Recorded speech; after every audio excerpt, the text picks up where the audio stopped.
Deputy CM ने जिला अस्पताल में छापा मारा, खामियां देखकर भड़के और नाराज हुए। इमरजेंसी वार्ड में खून से सने कपड़े में मरीज मिला, पैथोलॉजी लैब में गंदगी मिली। एक्सरे व अन्य जांच को लंबी लाइन देखकर भड़के, सुधार के निर्देश दिए। खबर बरेली से। प्रदेश के डिप्टी सीएम ब्रजेश पाठक आज जिला अस्पताल पहुंचे, औषधि केंद्र का उद्घाटन किया। उसके बाद इमरजेंसी पैथोलॉजी का ब्लड बैंक का निरीक्षण किया।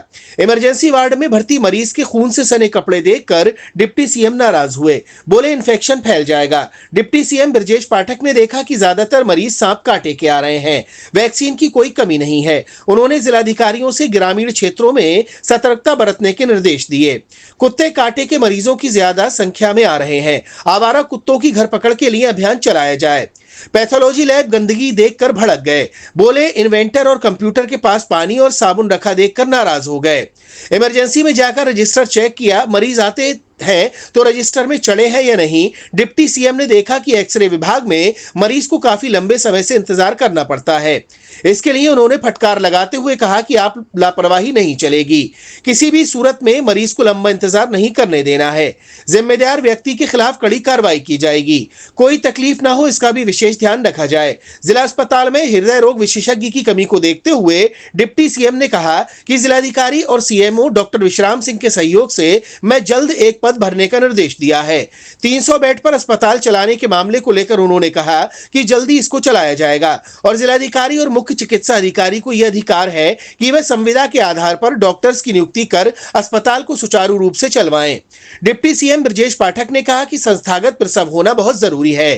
प्राइवेट अस्पतालों का खर्चा मरीज नहीं झेल पाते, किसी सरकारी संस्थान में प्रसव करवाइए और इसके लिए जो भी आवश्यक हो वो कदम उठाए जाएं।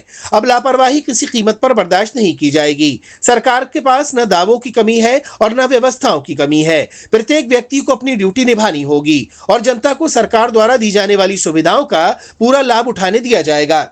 निरीक्षण के दौरान सीएमओ डॉक्टर विश्राम सिंह, सीएमएस डॉक्टर अलका शर्मा, महिला अस्पताल सीएमएस टी प्रसाद, डॉक्टर लक्ष्मीकांत, वन मंत्री डॉक्टर अरुण कुमार, कैंट विधायक संजीव अग्रवाल, महापौर doctor Umesh Gautam, deputy mayor Sarvesh Rastogi, Mirganj विधायक डॉक्टर डीसी वर्मा, सांसद छत्रपाल गंगवार और कई भाजपा नेता मौजूद थे। बिंदुवार हमने पूरी तरह से चर्चा किया है। हमारे साथ माननीय मंत्री जी, हमारे अरुण जी रहे, सभी माननीय विधायक रहे, मेयर साहब रहे और बरेली को हम अव्वल दर्जे पर लाने के लिए काम कर रहे हैं। हर स्थिति में संस्थागत प्रसव की हमें संख्या बढ़ानी, प्रतिशत बढ़ाना है।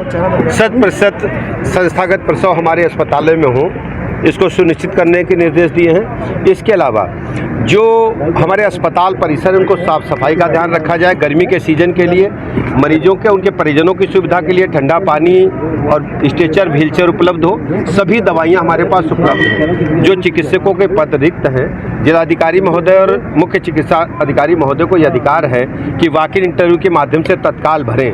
और एक हृदय रोग चिकित्सक की यहाँ डिमांड आई है, तो हमने जिलाधिकारी महोदय से कहा है कि एक स्थानीय स्तर पर वॉक इन इंटरव्यू के माध्यम से रिवर्स मीटिंग से उसे तत्काल भरें, जिससे लोगों को हम अच्छी से अच्छी स्वास्थ्य सेवाएं दे पाएं। ईद को लेकर क्या निर्देश दे रहे हैं, क्या प्रतिबंध पशुओं पर? देखिए, शांति व्यवस्था कायम रहे और सभी लोग त्यौहार अपना हर्षोल्लास का परंपरा ढंग से निभाएं। निरीक्षण के दौरान क्या क्या कमियां पाई हैं, क्या? देखिए, मेंटेनेंस को प्रॉपर करें और कहीं मरीज को कहीं कोई दिक्कत न हो, परिजनों को दिक्कत न हो, इसकी व्यवस्था। प्राण प्रतिष्ठा हुई है राम मंदिर की, क्या रहेंगे? और बाबा देखिए, अद्भुत कृपा प्रभु श्री राम की पूरे भारतवर्ष पर बरस रही है।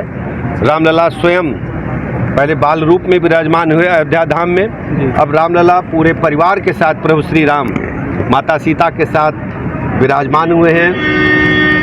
अपने भ्राताश्री के साथ, हमारे आराध्य हनुमान जी के साथ अद्भुत वातावरण है। प्रभु श्री राम की कृपा पूरे भारत पर बरस रही है। सबके घरों में सुख समृद्धि वैभव आए, संकटों का नाश हो, ऐसा मैं प्रभु के चरणों में प्रार्थना करता हूं। सर, 300 बेड अस्पताल